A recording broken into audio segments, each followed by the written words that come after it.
The small town of Ridgewater had always been quiet in the way places with deep roots of tradition often are. Its streets were lined with neat rows of red brick buildings, their facades chipped but stubbornly proud, reflecting a history most residents preferred to romanticize. On this particular afternoon, the heat hung heavy over Main Street. The air shimmered against the blacktop as if the sun itself was holding its breath, waiting for something to happen.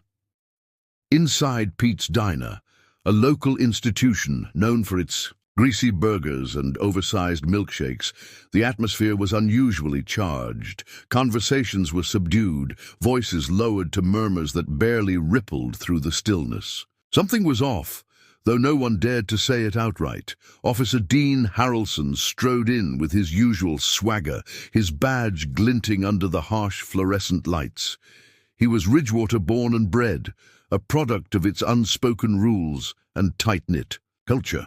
His presence had a way of commanding attention, though not always for the right reasons. Tall and broad-shouldered, Dean carried himself with the confidence of someone who had never questioned his place in the world. He had worked for the Ridgewater Police Department for nearly a decade and had come to see himself as an unofficial gatekeeper of the town's order. That morning, he had received a call about a suspicious man loitering near the courthouse, a detail that seemed minor but gave Dean an excuse to assert his authority, as he often did. Dean was already on edge as he pulled up to the courthouse. The call had come from Mrs. Ellaby, the town's self-appointed watchwoman, who described the man as out of place. In Ridgewater, such phrases carried an unspoken weight, one that Dean understood all too well. When he arrived, he spotted the man immediately. Tall, dark-skinned, wearing a crisp navy suit that didn't quite fit the town's usual aesthetic of jeans and flannel. The man stood by the courthouse steps, gazing up at the building with an expression that was hard to read, calm, perhaps contemplative. Dean approached with a mix of suspicion and authority. "Excuse me, sir," he began, his hand resting on the holster at his hip. "Mind telling me what you're doing here?" The man turned slowly, his movements measured and deliberate. Up close, his presence was even more striking. He had a commanding air, the kind that made Dean feel unexpectedly small, despite their comparable height. His face was sharp-featured, his eyes steady and unflinching. There was something disarming about his calmness, a quiet self-assurance that made Dean bristle. "I don't believe I need to explain myself for standing on public property," the man replied, his tone even but firm. Dean stiffened. He wasn't used to being challenged, especially not by outsiders. "Well, in this town, people like to know who's passing through," he said, his voice hardening. "You got ID?" The man hesitated, not out of fear, but as if considering whether the interaction was worth his time. Finally, he reached into his jacket pocket, pulling out a leather wallet. As he handed over his ID, Dean noticed the way his hands moved. Steady, deliberate, without a trace of nervousness. Dean glanced at the ID, his brow furrowing. "Jonathan Cole," he read aloud. "Never seen you around here, Mr. Cole. What brings you to Ridgewater?" Before Jonathan could answer, a voice rang out from across the street. "Dean, you might want to watch yourself." It was Old Man Tucker, perched on his usual spot outside the barber shop. His tone was laced with something that sounded almost like amusement. Dean shot him a glare, but said nothing, turning his attention back to the man in front of him. "You've got a lot of questions for someone who hasn't done anything wrong," Jonathan said, his tone still measured, but with an edge creeping in. "If this is how you treat visitors, I'd hate to see how you handle your residents." The comment struck a nerve, and Dean's grip tightened on the ID. He took a step closer, invading Jonathan's personal space. "Listen here," he said, his voice low and menacing. "This is my town, and I don't take kindly to—" A sudden gasp from across the street cut him off. Several heads turned toward the courthouse, where a sleek black SUV had just pulled up. Out stepped Mayor Evelyn Harper, her tailored suit and pearl necklace gleaming in the sunlight. She moved with the brisk efficiency of someone used to being in control, her heels clicking sharply against the pavement. Dean straightened immediately, his posture shifting as he forced a smile. "Mayor Harper," he greeted, his tone overly friendly. Evelyn barely spared him a glance as she approached Jonathan, her expression breaking into a warm smile. "Chief Cole," she said, extending a hand. "Welcome to Ridgewater. I apologize if your arrival hasn't been as smooth as it should have been." Dean froze. The words hung in the air, heavy and disorienting. Chief Cole! His mind raced as he looked between Evelyn and Jonathan, trying to piece together what he'd just heard. Jonathan took Evelyn's hand, his grip firm. "Thank you, Mayor Harper," he said, his voice carrying a hint of amusement. His gaze flicked back to Dean, his eyes narrowing ever so slightly. The realization hit Dean like a freight train. This man, the one he had just confronted, questioned, and all but intimidated, wasn't some stranger passing through town. He was the new chief of police.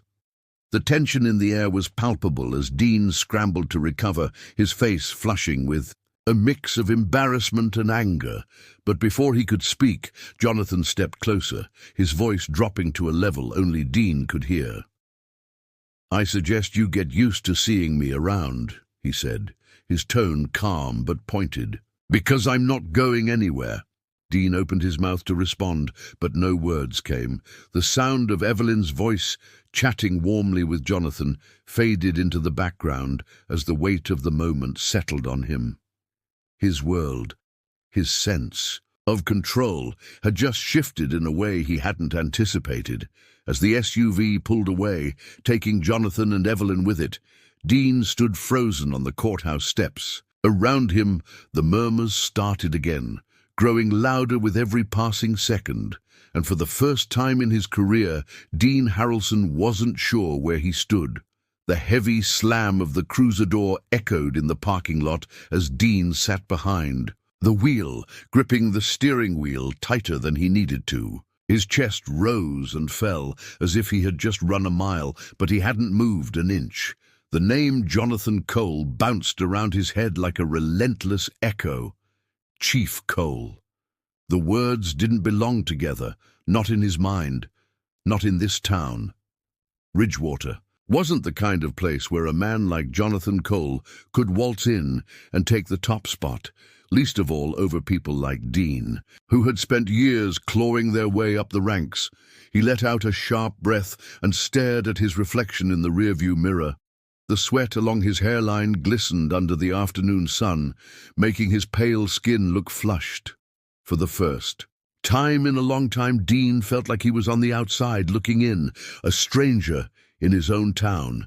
The cruiser's radio crackled, snapping him out of his thoughts. "Unit 4, what's your 1020? We've got a disturbance on Willow Street." Dean picked up the receiver, his voice clipped. "Unit 4, en route." He needed something to do, anything to shake the feeling that had settled deep in his gut. The drive to Willow Street was short, the tree-lined avenue dotted with quaint homes that mirrored Ridgewater's curated image of small-town charm. But Dean knew better. Beneath the picket fences and neatly trimmed lawns, there were cracks.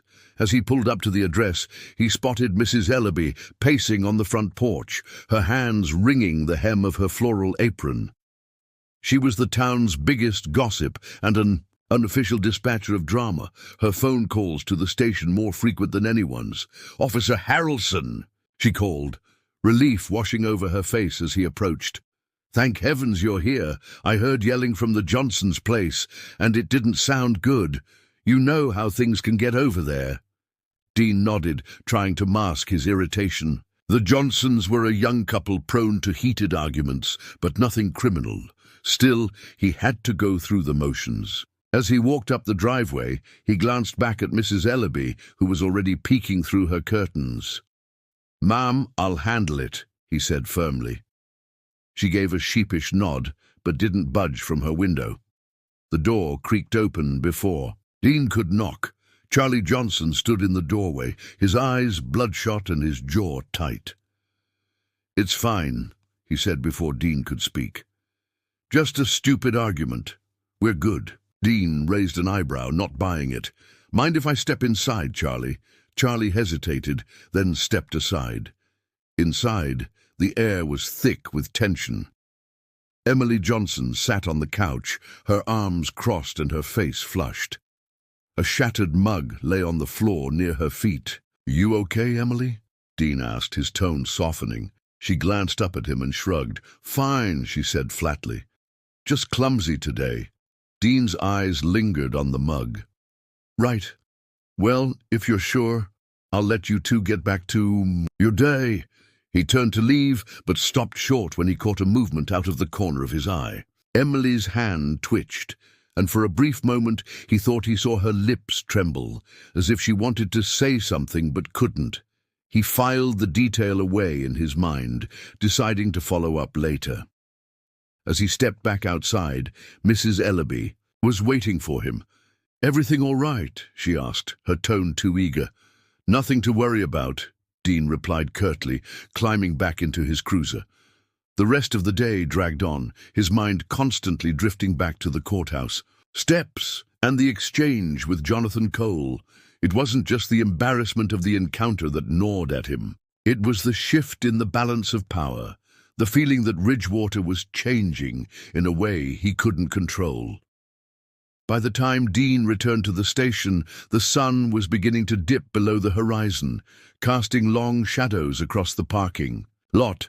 He walked inside to find his partner, Officer Gina Torres, sitting at her desk with a cup of coffee. "Rough day?" she asked, glancing up at him. Dean grunted in response, tossing his keys onto the desk. Gina leaned back in her chair, her dark eyes studying him. "I heard about Cole," she said cautiously. "Word travels fast," Dean sighed, sinking into his chair. "Yeah, I met him. Didn't exactly roll out the welcome mat." "Clearly," Gina said, her lips twitching into a half-smile. "You're lucky Evelyn didn't tear you a new one." Dean shot her a look but didn't respond. He and Gina had worked together for years, and she had a knack for calling him out when he needed it. "Look," Gina said, her tone softening. "I get it. This town's been your whole world, and now it feels like someone's shaking it up. But maybe that's not a bad thing." Dean frowned. "What's that supposed to mean?" "It means change isn't always the enemy, Dean," she said simply. "You don't know anything about Cole. Maybe give the guy a chance before you write him off." Dean didn't respond. Instead, he stared at the stack of paperwork on his desk, his mind elsewhere. Gina sighed and stood, patting his shoulder as she walked past. Later that evening, as Dean sat alone in his kitchen, the quiet was deafening. He nursed a beer, the condensation dripping onto the table. His mind wandered back to his father, a man who had spent 30 years on the Ridgewater force before retiring. Dean could still hear his gruff voice in his head. "Respect is earned, son, but don't let anyone walk all over you either." Dean had built his career on that advice, but now it felt like the ground was shifting beneath him. He was losing his grip, and he didn't know how to stop it. A knock at the door jolted him from his thoughts. He wasn't expecting anyone, and the late hour made it unusual. Dean rose cautiously, peering through the peephole. Standing on his porch was Jonathan Cole. Dean's stomach tightened as he opened the door. "Chief," he said, forcing the word out. Jonathan stood there, his posture relaxed but his expression unreadable. "Officer Harrelson," he said evenly. "Mind if I come in?" Dean hesitated, his hand gripping the doorframe. "What's this about?" "Let's just say I thought we should clear the air," Jonathan replied, his tone calm but firm. Dean stepped aside reluctantly, allowing him in. The air in the room grew heavier as the two men faced each other. Jonathan's presence was commanding, his gaze unyielding. "You've got a lot of history in this town," Jonathan began, his voice measured. "I get that, but so do I. And if we're going to make this work, we're going to need to find some common ground." Dean crossed his arms, his jaw tightening. "And what exactly does this mean?" Jonathan took a step closer, his eyes narrowing. It means you can either work with me or spend your time fighting against me. But I'll warn you now, I didn't come here to lose." The words hung in the air, charged with tension. Dean's pride bristled, but a flicker of doubt crept in. For the first time, he wondered if maybe, just maybe, Jonathan Cole wasn't the enemy he had assumed. But before Dean could respond, the sound of tires screeching down the street shattered the moment. Both men turned toward the window as red and blue lights flashed in the distance. Dean grabbed his radio, his voice steady despite the sudden adrenaline spike. "Unit 4 responding," he said, already heading for the door. Jonathan followed, his expression sharp. "Looks like you've got company," he said. Dean didn't reply as they stepped into the night, the tension between them momentarily eclipsed by the chaos ahead. The flashing lights of the patrol car cut through the darkness as Dean and Jonathan stepped into the cool night air. The distant hum of voices and the wailing siren made the tension in Dean's chest tighten like a vice. As the cruiser sped by, its lights reflected off their faces, illuminating the stark contrast between the two men, one flustered, jaw-tight, eyes darting toward the chaos ahead. The other calm, almost unreadable, his expression betraying neither fear nor excitement. Jonathan broke the silence first. "You driving, or should I?" Dean frowned, already annoyed by the audacity. "This is my town, remember, you're riding." "Shotgun!" Without waiting for an answer, he strode toward his cruiser, unlocking it with a sharp press of his key fob. Jonathan followed without comment, sliding into the passenger seat with an ease that made Dean bristle. The radio crackled as dispatch updated them. Reports of a disturbance at Ridgewater High School. Possible altercation involving multiple parties. Dean's grip on the steering wheel tightened as they sped toward the school. Ridgewater High was on the edge of town, a squat, aging building surrounded by an overgrown football field and cracked asphalt parking lots. It was a place Dean knew well, his old stomping grounds, filled with memories of Friday night games, scuffed knuckles from parking lot fights, and the unwavering belief that he was destined to stay in Ridgewater forever. "You've got history with this place," Jonathan said, breaking the silence as the cruiser tore down the road. Dean's jaw tightened. "Yeah, so?" Jonathan's calm gaze shifted toward the school looming ahead. "Just making an observation." They pulled into the parking lot, where a small crowd had already gathered near the gymnasium's entrance. The floodlights above, the school cast a harsh glow over the scene, illuminating the chaos. Two teens were shoving each other near the steps, their voices raised in anger, while others looked on, some cheering, others nervously glancing at the arriving officers. Dean threw the car into park and stepped out, his voice sharp as he barked, "Break it up, now!" The crowd froze, the fight stopping mid-shove, as all eyes turned toward him. Dean strode forward, his hand resting instinctively on the holster at his hip. Behind him, Jonathan followed at a measured pace, his presence quieter but no less commanding. "What the hell's going on here?" Dean demanded, his gaze sweeping over the group. The two teens, both breathing heavily, exchanged glances but said nothing. One of them, a lanky boy with a torn t-shirt and a split lip, muttered, "Just a disagreement." "Doesn't look like just a disagreement to me," Dean shot back, his voice sharp. Jonathan stepped forward, his tone calm but firm. "Names?" The boys hesitated before the taller one muttered, "Tyler." "Josh," said the other. Avoiding eye contact, "Tyler and Josh," Jonathan repeated, his gaze moving between them. "Whatever this is, it ends now. Fighting doesn't solve anything, and if you've got issues, there are better ways to handle them." Dean glanced at him, annoyed by the intervention but unwilling to undermine him in front of the crowd. He turned back to the boys. "You're lucky we're not hauling you both in. Go home, and if I hear about anything like this again, you'll wish we did." The boys muttered apologies and backed away, the crowd dispersing as the tension deflated. As the last of the students left, Dean let out a sharp breath. "You've got a way with words, Chief," he said, the title dripping with sarcasm. Jonathan didn't bite. De-escalation works better than intimidation, Officer Harrelson. Dean bristled but said nothing, heading back to the cruiser. He could feel Jonathan's steady gaze on him the whole way. Later that night, the station was eerily quiet. Dean sat at his desk, staring at the incident report he was supposed to be writing but couldn't seem to focus on. His mind kept drifting back to the high school, to Jonathan's measured presence, and the way he had taken control without raising his voice. Gina appeared in the doorway, leaning against the frame with a cup of coffee in hand. "You look like you've seen a ghost," she said, her tone light but probing.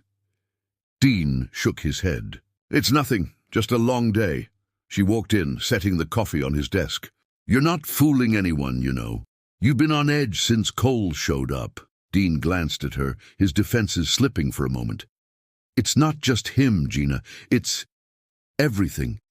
This town, the way things are changing, feels like I'm losing control of something I've spent my whole life trying to protect." Gina tilted her head, her expression softening. Protect or control? Dean frowned, the question hitting harder than he expected. "You ever think maybe Ridgewater needs to change?" she continued.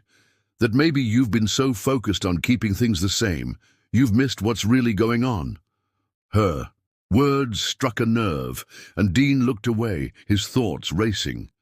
That night, as Dean drove home, the streets of Ridgewater felt different. The familiar landmarks, the diner, the hardware store, the park where his father used to take him as a kid, felt like relics of a past he was clinging to with desperate fingers. He thought about his father again, the man who had been his hero. Growing up, his father had been a fixture in the Ridgewater Police Department, respected and feared in equal measure. But he had also been stubborn, resistant to change, a trait Dean had inherited without realizing it.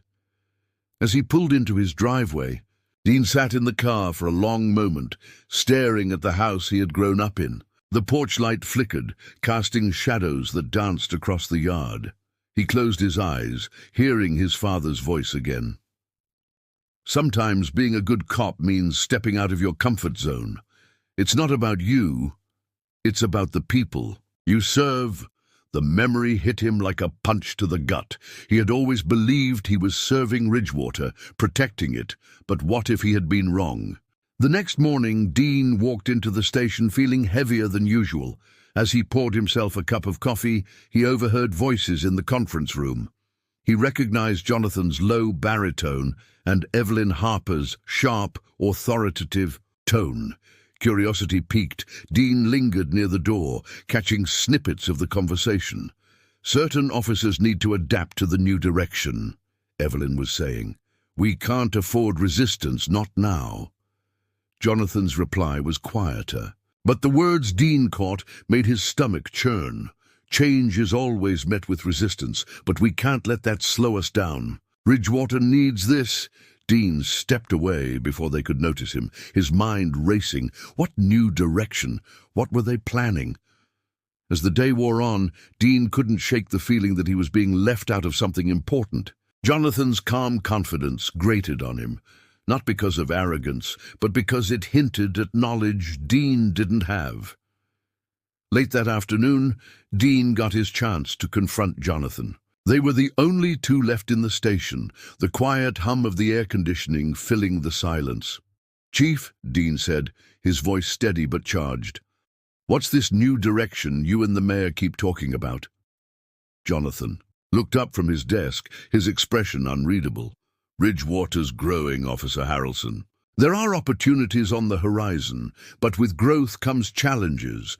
I'm here to make sure the department and the town is ready for them." Dean folded his arms. "And where does that leave me? You think I'm one of those challenges?" Jonathan stood, his posture relaxed but commanding. "I think you're at a crossroads, Dean. You can either adapt and grow with the town, or you can dig your heels in and let it pass you by. The choice is yours." The words hung in the air, heavy with implication. Dean stared at him, the weight of the moment pressing down on him like a storm cloud. Before he could respond, the phone on Jonathan's desk rang, breaking the tension. Jonathan answered it, his expression shifting to one of concern. "Understood," he said into the receiver before hanging up. He looked at Dean, his eyes sharp. "We've got a situation. Grab your gear." As they headed out together, the air between them crackled with unresolved tension. Dean couldn't shake the feeling that whatever lay ahead would test him in ways he wasn't ready for, and that Jonathan Cole would be watching his every move. The night sky stretched like a suffocating blanket over Ridgewater, and the air carried the faint, metallic tang of rain that refused to fall. Dean sat stiffly in the passenger seat of the patrol car, watching the streets blur by in streaks of orange and blue. Jonathan was driving this time, his knuckles relaxed on the wheel, his eyes scanning the road with unnerving calm. The call had come in fast, a break-in at the mayor's office. That in itself wasn't unusual. Small-town politics always brewed tension, and disgruntled locals made for predictable suspects, but the details were unsettling. Nothing was stolen, and whoever broke in left no sign of entry, except a single chilling message scrawled on the office wall. "Not all shadows stay in the dark." Dean had read it twice in the briefing, the words needling their way into his gut. There was something off about this, not just the message, but the timing. Ridgewater had its share of petty crimes, but this was different. A deliberate statement, meant to unsettle. Jonathan pulled up to the municipal building, cutting the engine as the cruiser coasted to a stop. The building loomed ahead, its imposing stone facade washed in pale moonlight. A single light flickered near the entrance, casting erratic shadows on the cracked steps leading inside.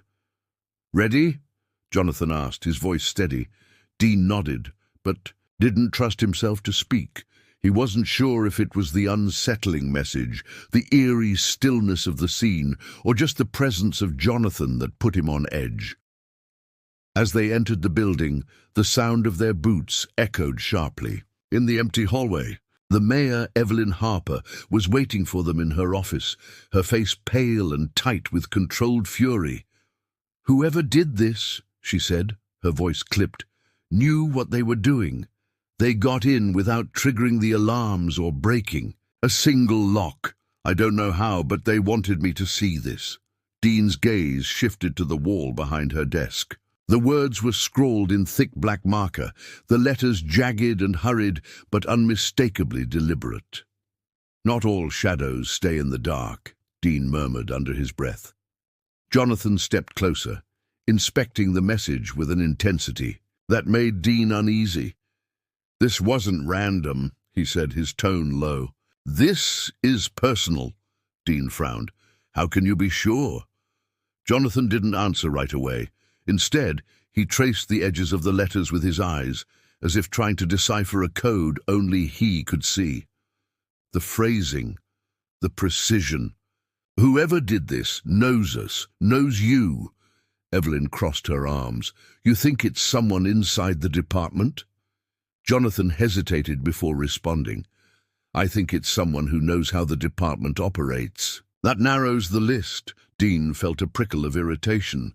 "You're jumping to conclusions. Could be a drifter, some punk kid with a grudge against authority." Jonathan turned to face him, his expression unreadable. "And you're ignoring the obvious because it's inconvenient. This isn't random, Harrelson."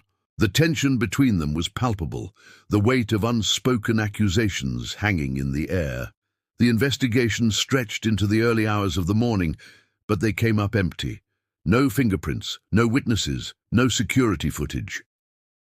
Dean found himself back at his desk, nursing a cup of lukewarm coffee and trying to make sense of the night's events. He couldn't shake the feeling that Jonathan knew more than he was letting on. The man had been too calm, too deliberate in his observations, as if he were piecing together a puzzle no one else could see. Gina wandered over, her expression soft but concerned. "You look like hell," she said, sliding into the chair across from him. Feel like it too, Dean muttered, rubbing his temples. What's going on? She asked, leaning forward. This isn't just another case, is it? Dean hesitated, the words sticking in his throat. I don't know, he admitted finally. But something about this feels wrong. Like we're being played. Gina frowned. You think Jonathan's hiding something? Dean glanced around to make sure they were alone before nodding. Yeah, he's too calm, too controlled. It's like he knows what's coming, but he won't share it. Gina considered this for a moment. Maybe he's trying to protect you. Or maybe he doesn't trust you.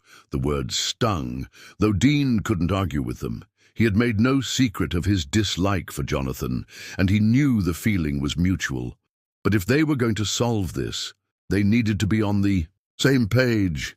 The next few days passed in a haze of escalating tension. The break-in at the mayor's office was followed by a series of strange incidents. A fire at an abandoned warehouse, a string of cryptic notes left at prominent locations around town, and an anonymous tip that led to a dead end. Each event seemed designed to unnerve, to distract, to sow chaos, and it was working. The department was stretched thin, and Dean could feel the cracks forming in their collective resolve. Jonathan, however, remained unshaken. If anything, he seemed more focused, more determined. Dean couldn't decide whether to admire or resent him for it. One evening, as Dean was leaving the station, he found Jonathan waiting for him by his car. We need to talk, Jonathan said, his tone leaving no room for argument. Dean sighed but nodded, unlocking the car and sliding into the driver's seat. Jonathan joined him, and they sat in tense silence for a moment before Jonathan spoke. There's something you need to know, he said, his voice quiet. Something I haven't shared with anyone else. Dean frowned, his grip tightening. On the steering wheel. I'm listening. Jonathan hesitated, as if weighing the consequences of what he was about to say. Before I came to Ridgewater, I worked a case similar to this. A series of incidents designed to destabilize a community, to erode trust in its institutions. It started small, messages, break-ins, fires, but it escalated quickly. By the time we realized what was happening, it was too late. Dean's pulse quickened. What are you saying? I'm saying this isn't random, Jonathan said, his gaze piercing. Someone is targeting Ridgewater and they're just getting started. The following night, the department received an anonymous tip about a meeting taking place at an old factory on the outskirts of town. The factory had been abandoned for years, a decaying monument to Ridgewater's industrial past. Dean and Jonathan were assigned to investigate, and as they approached the building, the sense of foreboding was almost suffocating. The air was thick with the smell of rust and mildew, and the faint sound of footsteps echoed from somewhere inside. They moved cautiously through the darkened corridors, their flashlights cutting through the gloom. The walls were covered in graffiti, the paint peeling in jagged strips. Every creak of the floorboards sent Dean's heart racing. Stay close, Jonathan whispered, his voice barely audible. Dean nodded, his hand resting on his holstered weapon. They reached a large, open room at the center of the factory, where a single light bulb swung from the ceiling, casting eerie shadows on the walls. In the center of the room was a table, and on it lay a folder labeled Ridgewater Files. Jonathan approached cautiously, his flashlight illuminating the folder. He opened it, his expression darkening as he scanned the contents. "What is it?" Dean asked, stepping closer. Jonathan handed him a sheet of paper, his voice grim. "Evidence of everything." Dean's stomach dropped as he read the document. It detailed years of corruption, cover-ups and abuses of power within the Ridgewater Police Department. Names, dates and actions were all meticulously documented. "It's a trap," Jonathan said, his voice cutting through Dean's growing panic. "They want this to come out, but not to fix anything. They want to burn it all down." Before Dean could respond, a loud crash echoed through the factory, followed by the sound of footsteps approaching fast. "Move!" Jonathan barked, drawing his weapon. They bolted for cover as figures emerged from the shadows, their faces obscured, but their intentions clear. Dean's heart pounded as he crouched behind a rusted beam, his weapon drawn, his mind racing. Jonathan's voice came through the chaos, calm but urgent. "This isn't just about Ridgewater, Dean. It's bigger than you think." Dean didn't have time to respond as a shot rang out, the sound reverberating through the factory. The battle had begun, and Dean knew that whatever happened next would change everything. The factory was alive with chaos. Dean's heart thundered in his chest as he ducked behind the rusted beam, the air around him thick with tension. Shots echoed through the cavernous space, each one ricocheting through his mind like a hammer. He couldn't see the attackers clearly, just their silhouettes, shifting shadows against the dim, swinging light bulb. Jonathan crouched next to him, his jaw tight. Despite the danger, the man seemed calm, almost calculating. Dean couldn't tell whether to be reassured or unnerved. "Stay low," Jonathan whispered, his voice sharp. "They're trying to flush us out." Dean nodded, his grip tightening on his weapon. He wanted to ask a dozen questions. Who are they? What do they want? But now wasn't the time. Another shot rang out, this one hitting the beam near Dean's head. Splinters of rusted metal flew into the air, stinging his face. He flinched, his breathing ragged. "We need to move," Jonathan said, his tone urgent. "Follow my lead." Before Dean could respond, Jonathan darted out from behind the beam, firing 2 quick shots in the direction of their attackers. Dean hesitated for a split second, then followed, his heart pounding as he ran for cover behind a stack of rotting crates. The attackers were closing in. Dean could hear their footsteps, their voices, low, guttural commands that sent chills down his spine. Whoever they were organized. This wasn't a random attack. Jonathan crouched beside him, reloading his weapon with practiced efficiency. "They're not here to kill us," he said, his voice barely audible over the commotion. "What?" Dean hissed. "Then what the hell is this?"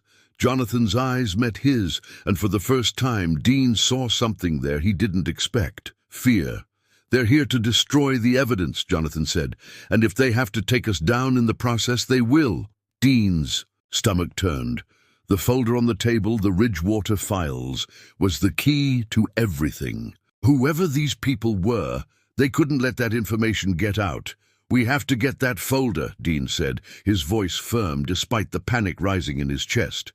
Jonathan nodded. "Cover me." Before Dean could protest, Jonathan sprang into action, firing off shots as he moved toward the table. Dean gritted his teeth and followed, firing at the shadows that seemed to close in from every angle. As they reached the table, one of the attackers stepped into the light, a tall man, with a scar running down the side of his face. His expression was cold, his eyes locked on Jonathan. "You should have stayed out of this," the man said, his voice low and menacing. Jonathan didn't hesitate. He fired a single shot, hitting the man in the shoulder. The attacker staggered back, but his gaze didn't waver. Dean grabbed the folder and shoved it into his jacket. "Let's go," he shouted. Jonathan nodded, and they made a break for the exit. The sound of footsteps and gunfire followed them, but they didn't look back. By the time they reached the car, Dean's lungs burned from exertion. He threw himself into the driver's seat, his hands trembling as he fumbled with the keys. "Drive!" Jonathan barked, slamming the door behind him. Dean didn't need to be told twice. He gunned the engine and sped away from the factory, the tires screeching on the wet pavement. For a moment, the only sound was the roar of the engine. Dean's mind raced, the events of the night playing over and over in his head. What the hell just happened? He finally asked, his voice shaking. Jonathan didn't answer right away. He stared out the window, his jaw clenched. "They're cleaning house," he said after a moment. "Whoever's behind this knows we're getting close and they're tying up loose ends." Dean glanced at him, his stomach sinking. "And we're the loose ends," Jonathan nodded grimly. Back at the station, the air was thick with tension. Dean locked the folder in an evidence drawer and leaned against the desk, his mind racing. Jonathan paced the room, his expression unreadable. "This goes deeper than we thought," he said. "The corruption in this department, it's not just about Ridgewater. It's connected to something bigger." Dean frowned. "What are you talking about?" Jonathan stopped pacing and turned to face him. "Before I came here, I was investigating a network of corrupt officials, politicians, law enforcement, even judges. They were all connected, working together to cover up their crimes. I shut it down, but..." Dean's blood ran cold. "But it's still active," Jonathan nodded. "And Ridgewater is part of it. The files we found, they're the proof. If we can get them to the right people, we can bring the whole thing down." Dean felt a surge of anger. "Why didn't you tell me this before?" "Because I didn't know if I could trust you," Jonathan said bluntly. "But now I don't have a choice." Before Dean could respond, the door to the office burst open. Gina rushed in, her face pale. "They're here," she said, her voice trembling. Dean's heart sank. "Who?" Gina didn't need to answer. The sound of heavy footsteps filled the hallway, followed by the unmistakable click of weapons being drawn. "They're cleaning house," Jonathan said again, his voice cold. Dean's mind raced. They were outnumbered, outgunned, and out of time. "What do we do?" Gina asked, her eyes wide with fear. Jonathan's expression hardened. "We fight." The confrontation was brutal and chaotic. The attackers stormed the station, their weapons blazing. Dean, Jonathan, and Gina fought back with everything they had, but it was clear they were at a disadvantage. Dean felt a surge of desperation as he fired off another shot, his mind racing. He couldn't let them take the folder. It was their only chance to expose the truth. Amid the chaos, Dean caught sight of the man with the scar, the one who had confronted them at the factory. He was moving toward the evidence drawer, his intent clear. Dean's anger flared. He couldn't let him win. With a burst of adrenaline, Dean charged toward the man, tackling him to the ground. They grappled, the sound of gunfire and shouting fading into the background. The man was strong, but Dean's determination was stronger. He landed a solid punch, then another, until the man was sprawled on the ground, unconscious. Dean grabbed the folder and turned to find Jonathan and Gina. "We have to go," he shouted. Jonathan nodded, covering their retreat as they made their way to the back exit. The night air was cold and sharp as they emerged into the alley behind the station. Dean's heart pounded as he clutched the folder, his mind racing. They had the evidence, but they were far from safe. The network they were up against was vast and powerful, and they wouldn't stop until they silenced anyone who stood in their way. But Dean wasn't going to let them win. As they disappeared into the shadows, a single thought kept him going. Morning after the raid on the station, the air in Ridgewater was eerily still, as if the entire town was holding its breath. Dean sat alone on the steps of what was left of the precinct, his hands wrapped around a cup of coffee that had long since gone cold. His jacket was torn, his knuckles bruised, and his body ached from the chaos of the night before, but he was alive. More importantly, the truth was finally out. Beside him, Gina leaned against the railing, nursing her own injuries. A deep gash ran across her forehead, hastily bandaged, but her eyes were steady. "You okay?" she asked softly. Dean took a moment before answering. "I don't know," he admitted. "It's like we won, but it doesn't feel like a victory yet." She nodded, her gaze distant. "It'll take time." The sound of approaching footsteps pulled Dean's attention. Jonathan emerged from the station, his shirt bloodied but his expression resolute. He carried a tablet in one hand, its screen glowing with the files they had fought so hard to protect. "It's done," Jonathan said, handing the device to Dean. "The Ridgewater files are in the hands of the Attorney General. The media will have it by noon." Dean let out a breath he hadn't realized he was holding. "And the people we handed over?" Jonathan's expression darkened. "Scarface and the rest of his crew are in custody. Federal agents are handling it now. They're already starting to unravel the network." For the first time in what felt like days, Dean allowed himself a small, weary smile. It wasn't over, not entirely, but they had struck a blow against the corruption that had plagued Ridgewater for decades. The fallout was swift and brutal. By midday, every major news outlet was running the story. Ridgewater PD scandal exposed. Corruption network tied to state officials. Protests erupted. The revelation sent shockwaves demanding accountability and justice. Names of complicit officers, politicians, and the people of Ridgewater felt like their voices across headlines mattered, and public outrage inside the precinct. The atmosphere was tense but hopeful. Federal agents swarmed the building, gathering evidence and conducting interviews. Many officers had already been arrested, escorted out in handcuffs as their colleagues looked on in a mix of shock and relief. Dean watched it all from his desk, his heart heavy. He had spent years in this building, working alongside people he thought he knew. Now he realized how blind he had been to the rot beneath the surface. "You did good, Dean," Gina said, placing a hand on his shoulder. He looked up at her, his expression conflicted. "Did I? We let this happen. We let it fester." She shook, her head firmly. "No!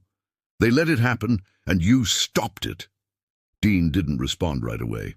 Instead, he glanced at the folder on his desk. The original copy of the Ridgewater files. It felt heavier than it had any right to, a symbol of everything they had uncovered and everything that still needed to be done. 2 weeks later, the town of Ridgewater was unrecognizable. A temporary oversight committee had been established to reform the police department, and community leaders were being brought in to ensure transparency. Jonathan had been instrumental in these efforts, working tirelessly to rebuild trust between the department and the people it served. Despite his gruff exterior, he had proven himself to be a leader in the truest sense of the word. Dean, however, wasn't sure where he fit in anymore. The events of the past month had left him questioning everything, his purpose, his values, even his identity. He had spent so long trying to be a good cop, but now he wasn't sure what that even meant. It was during one of these moments of self-doubt that he received a call from Jonathan. "Meet me at the community center," Jonathan said. When Dean arrived, he found Jonathan standing in a room filled with people, residents of Ridgewater from every walk of life. They were organizing, discussing ways to ensure the changes they were fighting for would last. "You belong here," Jonathan said simply. Dean hesitated. "I don't know if I'm the right person for this." Jonathan's gaze was steady. "You're exactly the right person. You've seen the worst of this town, and you didn't walk away. That means something." Dean looked around the room, taking in the faces of the people who had been affected by the corruption he had once been blind to. For the first time, he saw not just the pain, but the strength. Maybe Jonathan was right. Maybe it wasn't enough to expose the truth. Maybe he had a responsibility to help rebuild what had been broken. As for the antagonists, their downfall was as public as their crimes. The man with the scar, revealed to be a former police captain turned enforcer for the corruption network, became the face of the scandal. His trial was set to be one of the most significant in the state's history, a chance to hold those in power accountable. Dean attended the first day of the trial, sitting quietly in the back of the courtroom. He watched as the prosecutors laid out their case, piece by piece, using the Ridgewater files as their foundation. It was a small victory, but it was enough. In the months that followed, Dean found himself growing into his new role. He had officially stepped down from his position as an officer, choosing instead to focus on community advocacy and reform. The work wasn't easy, and there were days when he felt overwhelmed by the magnitude of the task ahead. But he wasn't alone. Gina, Jonathan, and countless others stood by his side, each of them determined to build a better future for Ridgewater. One evening, as the sun set over the town, Dean stood on the steps of the community center, watching as families gathered in the park across the street. Laughter and music filled the air, a stark contrast to the tension and fear that had once defined this place. Jonathan joined him, a rare smile on his face. "Not bad, huh?" Dean nodded, his chest swelling with a mix of pride and hope. Not bad. For the first time in a long time, Dean felt at peace. The road ahead would be long and challenging, but he knew they were on the right path.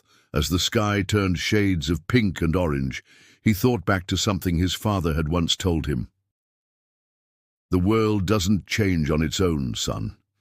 It takes people willing to fight for what's right."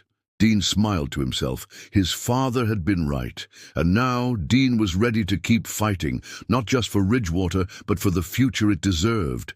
The end of the story wasn't the end of this journey. It was just the beginning.